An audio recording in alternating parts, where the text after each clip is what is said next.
In the Catalog pane, double-click the Snail Habitat Analysis model to open it. Set the input and output feature classes to Vegetation and Snail Hab All C.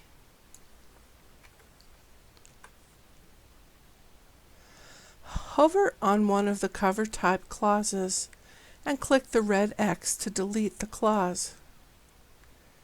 Delete the other one, leaving only the Density 96 clause. Add a new clause, or Density 96 is equal to B.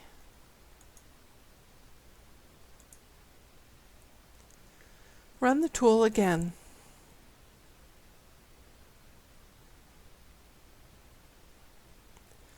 Compare the outputs. Save the project.